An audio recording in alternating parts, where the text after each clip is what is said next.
Welcome to MMC news.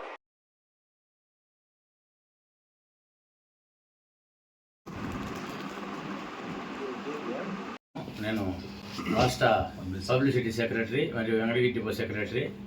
మా రాష్ట్ర committee 13/5/26 గౌరవ ముఖ్యమంత్రి వర్యులకి, మా ఆర్టీసీ మేనేజింగ్ డైరెక్టర్ గారికి సమస్యల మీద పరిష్కారం కొరకు వినతిపత్రం సమర్పించడం జరిగింది. దానిలో భాగంగానే 20-21 2 రోజులు డిమాండ్ డే పాటిస్తూ ప్రింటెడ్ బ్యాడ్జీలు ధరించి అన్ని డిపోల్లో కార్యక్రమం చేయాలని ఆదేశించడం జరిగింది. దానిలో భాగంగానే వెంకటగిరి డిపోలో మొదటి బస్సు నుంచి 2 రోజుల కార్యక్రమం జయప్రదం చేస్తామని తెలియజేస్తూ ఈ యొక్క సమస్యలను వెంటనే పరిష్కరించాలని కూడా మన ముఖ్యమంత్రి వర్యులకి, అదేవిధంగా మన ఎంపీ గారికి తెలియజేస్తూ సెలవు తీసుకుంటాం. ఏదైతే మా సమస్యలు ఏపీఎస్ఆర్టీసీలో సమస్యలు ఉన్నాయో ఆ సమస్యల మీద పోరాటంలో భాగంగా ఈ 20-21 తేదీ డిమాండ్స్ డే ప్రకటించి తద్వారా మా డిమాండ్స్ను సాధించుకోవాలని, అందులో ప్రధానమైంది విద్యుత్ బస్సులు ఏపీఎస్ఆర్టీసీ ద్వారా కానీ ప్రభుత్వం ద్వారా కానీ కొనుగోలు చేసి ప్రజలకు సౌకర్యం కల్పించాలా, ఉపాధిని పెంపొందించాలా. అలాగే మాకు రావాల్సిన పిఆర్సీ కూడా పిఆర్సీ కమిటీని నియమించి తరువాత ఐఆర్ ప్రకటించాలనేసి కోరుకుంటున్నాం. అలాగే డిఏలు పెండింగ్ డిఏలు 4 ఉన్నాయి. అంతకుముందు పిఆర్సీ అరియర్స్ ఉన్నాయి, అది కూడా ఇవ్వాలనేసి ఈ సందర్భంగా మీ ద్వారా తెలియజేసుకుంటున్నాం. అలాగే 20-21 తేదీ ఏదైతే ఈ డిమాండ్స్ డే ప్రకటించినామో అందరూ కూడా కార్మికులు కానీ ఉద్యోగులు కానీ అన్ని స్థాయి ఉద్యోగులు అన్ని కమిటీలు కూడా కరెక్ట్గా ఫంక్షనింగ్ అయ్యి ఈ యొక్క డిమాండ్స్ డేని సక్సెస్ చేయవలసిందిగా మీ ద్వారా తెలియజేసుకుంటున్నాము. అలాగే ఏదైతే సెంట్రల్ కమిటీ తదుపరి కార్యక్రమం ప్రకటిస్తుందో ఆ కార్యక్రమానికంతా కూడా మేమంతా సిద్ధంగా ఉండి ఈ యొక్క పోరాటాన్ని ముందుకు తీసుకెళ్తామనేసి మీ ద్వారా తెలియజేసుకుంటాం. ఈరోజు రాష్ట్ర వ్యాప్తంగా రాష్ట్ర కమిటీ నిర్ణయం మేరకు అన్ని జిల్లా హెడ్ క్వార్టర్ల నందు జిల్లాలో ఎక్కడైనా ఒక ప్లేస్లో ప్రెస్ ద్వారా నేషనల్ మజ్దూర్ యూనిటీ అసోసియేషన్ చేయబోయే ఉద్యమం వివరాల గురించి తెలియజేయాలని మా రాష్ట్ర అధ్యక్ష ప్రధాన కార్యదర్శి ఆదేశాల మేరకు ఈరోజు తిరుపతి జిల్లా వెంకటగిరి డిపో ఆధ్వర్యంలో ఈరోజు ఈ కార్యక్రమం మీ ద్వారా తెలియజేయాలనేసి ఇక్కడికి ఇచ్చేసాం. ఏదైతే ప్రభుత్వం ఆగస్టు 1వ తేదీ నుండి శ్రీశక్తి పథకం అనేసి ఆర్టీసీలో నందు ప్రవేశపెట్టి ఈరోజు రాష్ట్ర వ్యాప్తంగా అన్ని డిపోల్లో నందు క్రూ తగ్గినప్పటికీ ప్రజలు విపరీతంగా బస్సుల్లో యాక్సిలరేషన్ రేటు పెరిగినప్పటికీ కండక్టర్ డ్రైవర్లు విపరీతమైన ఒత్తిడితో ఈరోజు బస్సులు తగ్గినప్పటికీ బస్సుల సంఖ్య తక్కువ ఉన్నప్పటికీ కూడా ఈరోజు రాష్ట్ర వ్యాప్తంగా కూడా పక్క రాష్ట్రాలతో పోల్చుకుంటే ఈరోజు ఎక్కడో కూడా చిన్న ఇన్సిడెంట్ కూడా జరగకుండా ప్రజలకంతా కూడా ప్రభుత్వానికి ప్రజలకు మెరుగైన సౌకర్యం చేసే సమస్య ఏదైనా ఉందంటే ఏపీఎస్ఆర్టీసీలోని కూడా మీ ద్వారా తెలియజేస్తున్నాం.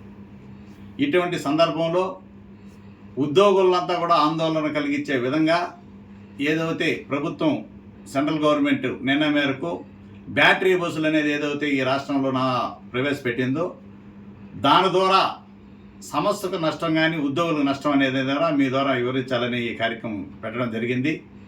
ఏదైతే మన ఆర్టీసీ బస్సులు ఏదైతే ఉందో గతంలో ఉన్న ఆర్టీసీ బస్సులు డీజిల్ బస్సులు ఏదైతే ఉన్నాయో ఆ బస్సుల యొక్క సీటింగ్ కెపాసిటీ వచ్చి 49 సీటింగ్ కెపాసిటీ. ఇప్పుడు ఏదైతే తిరుమలకి ప్రవేశపెట్టాలని బస్సులు అయితే కొత్తగా బ్యాటరీ బస్సులు పెట్టారో దాని కెపాసిటీ వచ్చి 25. ఒక బస్సు ప్లేస్లో 2 బస్సులు ప్రవేశపెడుతున్నారు. అదేవిధంగా మన యొక్క ప్రైవేట్ బస్సులు గతంలో కూడా గత ప్రభుత్వం కూడా 100 బస్సుల దాకా బ్యాటరీ బస్సులు ప్రవేశపెట్టినది మన తిరుపతి జిల్లా నందు. ఘాటుకు మదనపల్లి కడప తిరుగుతున్నాయి. ఆ బస్సుల్లో కూడా ఈరోజు ప్రయాణికులు అంత ఆధారంగా లేరు. ఓన్లీ 50% లోడ్ అవుతున్నాయి. మేము తెలియజేసేది ఏదైతే ఉందో ప్రభుత్వానికి కానీ సంస్థలో ఉన్న అధికారులకు తెలియజేయడం ఏమంటే నేషనల్ మజ్దూర్ యూనిట్ అసోసియేషన్గా ఏదైతే ఈరోజు కొత్త బస్సులు కొనుగోలు చేసి సెంట్రల్ గవర్నమెంట్ ద్వారా ఫండ్ ఇచ్చారో దాని ద్వారా ప్రవేశపెడుతున్నారు. దానికి కూడా మన సిబ్బంది ద్వారా ఆర్టీసీలో పనిచేసే సిబ్బంది డ్రైవర్ కండక్టర్ల ద్వారా ఆ యొక్క ప్రయోగాత్మకంగా ఏదైతే ప్రవేశపెడుతున్నారో ఆ బస్సుల నిర్వహణ మన ఆర్టీసీ సిబ్బంది ద్వారా ప్రవేశపెడితే బాగుంటుందని మా అభిప్రాయం. అదేవిధంగా రాబోయే రోజుల్లో ఇప్పుడు మొన్న ఒక చిన్న సంఘటన జరిగే అలిపిరిలో బస్సులన్నీ ఆఫ్ చేశారు. ఈ తిరుమలకు ఎక్కడి నుండి ఇతర రాష్ట్రాల నుండి ఇతర దేశాల నుండి భక్తులు అనేక మంది భక్తులు ఇక్కడికి ఇచ్చేసి భగవంతుని దగ్గరికి వస్తున్నారు. అప్పుడు భక్తులకి ఏ ఆటంకం కలగకుండా ఉండాలంటే గవర్నమెంట్ ద్వారానే డీజిల్ బస్సులు కొనుగోలు చేస్తే భవిష్యత్తులో కూడా అంకిత భావంతో మన సంస్థలో పనిచేసే ఉద్యోగులు అందరూ అంకిత భావంతో పనిచేస్తారు. వచ్చే భక్తులకు కూడా ఆటంకం కలగకుండా ఉంటుంది అనేది మా యొక్క డిమాండ్, ప్రధానమైన డిమాండ్. అదే ఏదైతే ఈరోజు రాష్ట్ర వ్యాప్తంగా బస్సులు సంఖ్య తగ్గినప్పటికీ రిక్రూట్మెంట్ లేకపోయినప్పటికీ సుమారుగా ఇప్పుడు 15 సంవత్సరాలుగా ఖాళీలన్నీ కూడా ఫిలప్ చేయడం లేదు. అన్ని కేటగిరీలో ఎక్కడికక్కడ అన్ని కేటగిరీలో పని ఒత్తిడి తీవ్ర స్థాయిలో ఉండడం వల్ల ప్రతిరోజు సగటున రాష్ట్ర వ్యాప్తంగా ప్రతిరోజు ఏదో ఒక డిపోలో ఉద్యోగులు సెస్ ఎక్కువైపోయి ఎక్కడో ఒకసారి చనిపోతున్నారు. ఇవి అన్నిటిని కూడా తగ్గించాలంటే మేము 17/5/2022 తేదీ నాడు మేము ఒక గౌరవ సీఎం గారికి మేము 14 డిమాండ్లతో మేము నోటీస్ కూడా పంపించడం జరిగింది. అదేవిధంగా 40 డిమాండ్లతో గౌరవ ఎండీ గారికి కూడా మేము ఇవ్వడం జరిగినది. ఆ సమస్యలన్నీ కూడా దాంట్లో కీలకమైన అంశాలన్నీ కూడా పొందుపరిచినాం. ఆ సమస్యలన్నింటి కూడా తక్షణమే చొరవ తీసుకొని పరిష్కారం చేసి ఏదైతే ఏపీపీటీడీలో ఉన్న ఉద్యోగుల ఆందోళన అంతా కూడా తొలగించాల్సిన బాధ్యత ప్రభుత్వం మీద, సంస్థలో పనిచేసే అధికారుల మీద ఉందని కూడా మీ ద్వారా వాళ్ళకి తెలియజేస్తున్నాం. అదేవిధంగా ఈరోజు ఈహెచ్ఎస్ అనేది కొత్తగా మన గవర్నమెంట్లో విలీనమైన తర్వాత పెట్టాం. అనేక పర్యాయాలు ప్రభుత్వంలో ఉన్న అధికారుల దృష్టికి అంతా కూడా నేషనల్ మజ్దూరి మా అధినాయకత్వం చాలా దశల వారీగా తీవ్రమైన ప్రయత్నంతో తీవ్రమైన మెమరాండాల ద్వారా మేము తెలియపరిచినప్పటికీ కూడా ఆ సమస్య అనేది ఇప్పుడు కూడా పరిష్కారం కాలేదు. ఏమంటే నిరంతరం రాత్రి అనగా పొగులనగా నిరంతరం ఏ ప్రభుత్వ రంగ సంస్థల్లో ఏ ఉద్యోగులు పనిచేయని విధంగా ఏపీపీటీడీ ఉద్యోగులు అందరూ కూడా ఈ రాష్ట్రంలో పండగ వచ్చినా దేవరు వచ్చినా ఎండైనా నిరంతరం పనిచేసే ఉద్యోగులు ఎవరైతే ఉన్నారంటే ఎమర్జెన్సీ పర్పస్ కింద ఏపీపీటీడీ ఉద్యోగులు, డ్రైవర్లు, కండక్టర్లను కూడా మీ ద్వారా తెలియజేస్తున్నాం. ఇటువంటి సందర్భంలో వాళ్ళకు ప్రతినిత్యం ఏదో ఒక రూపంలో ఆరోగ్యం దెబ్బతినడం, వయసు అవ్వడం, 62 సంవత్సరాలు అవ్వడం, దీంట్లో కూడా సకాలంలో ఫిజికల్గా లేకుండా పోవడం ఉన్న ఉద్యోగులందరూ కూడా చాలా ఇబ్బందులు పడుతున్నారని కూడా అనేక పర్యాయాలు గౌరవ ఎండీ గారికి తెలియజేసినాం. అయినప్పటికీ కూడా ఏదైతే ఈహెచ్ఎస్ ఏదైతే ఉందో దాన్ని రద్దు చేసి పాత విధానం ఏదైతే ఉందో ఆర్టీసీలో ఏదైతే ఉన్నదో వైద్య విధానం, ఆ విధానాన్ని ప్రవేశపెట్టాలని కూడా మీ దగ్గర తెలియజేస్తున్నాం. వీటన్నిటి కూడా సకాలంలో సమస్యలన్నీ కూడా పరిష్కారం చేయాలని కూడా గౌరవ సీఎం గారికి, అదేవిధంగా 4 డిఏలు పెండింగ్ ఉన్నాయి. అదేవిధంగా పీఆర్సీ కమిటీ ఇప్పటి వరకు మాకు వేయలేదు. ఏదైతే ఇవన్నీ అన్నింటినీ కూడా తక్షణమే ప్రభుత్వం స్పందించి కొత్త బస్సులు కొనుగోలు చేయాలి.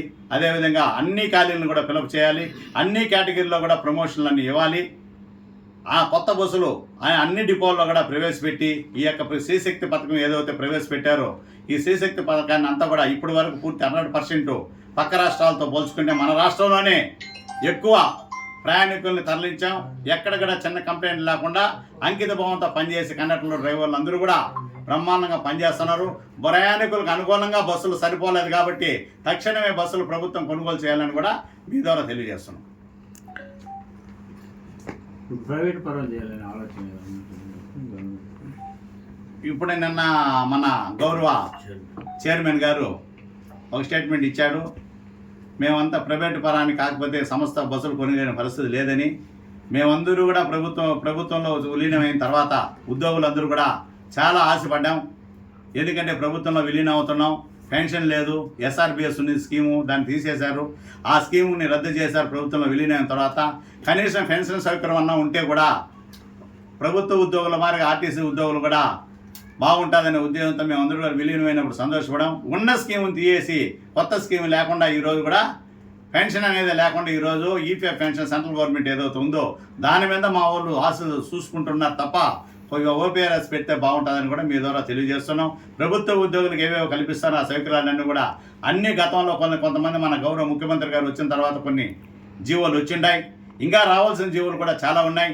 ప్రభుత్వ ఉద్యోగులకు ఏవేవో సర్క్యులర్లు ఇంప్లిమెంట్ అవుతాయి. ఆ సర్క్యులర్లన్నీ కూడా ఆర్టీసీ ఉద్యోగులకు అందరికీ కూడా వర్తించే విధంగా గౌరవ ముఖ్యమంత్రి గారు, గౌరవ రవాణా శాఖ మంత్రి గారు చొరవ తీసుకొని ఈ యొక్క ఆందోళన తగ్గించాల్సిన అవసరం ఎంతవరకైనా ఉందని కూడా మీ ద్వారా తెలియజేస్తున్నాం.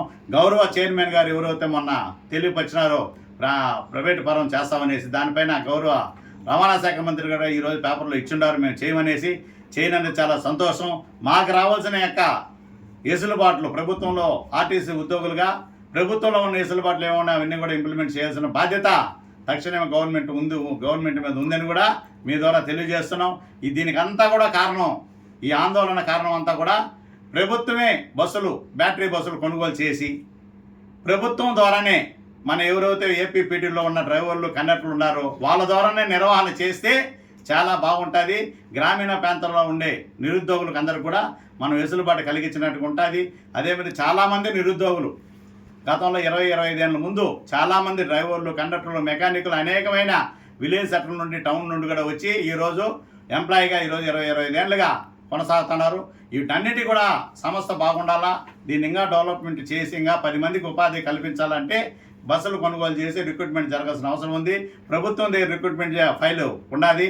దానికి సంబంధించిన పూర్తి స్థాయిలో ఎన్ని ఖాళీలు ఉన్నాయో సంస్థ పూర్తిగా ఎన్ని ఖాళీలు ఉన్నాయో ఆ ఖాళీలన్నీ కూడా త్వరగా భర్తీ చేస్తే ఈ యొక్క సంస్థ మరో పురోగతి చెందుతుంది. దాని ద్వారా ప్రజలకంతా కూడా మెరుగైన రవాణా సౌకర్యం కల్పించే విధంగా గౌరవ ముఖ్యమంత్రి చంద్రబాబు నాయుడు గారి యొక్క ఆలోచనల విధానానికి దారి ఏర్పడుతుందని కూడా మీ ద్వారా తెలియజేస్తున్నాం.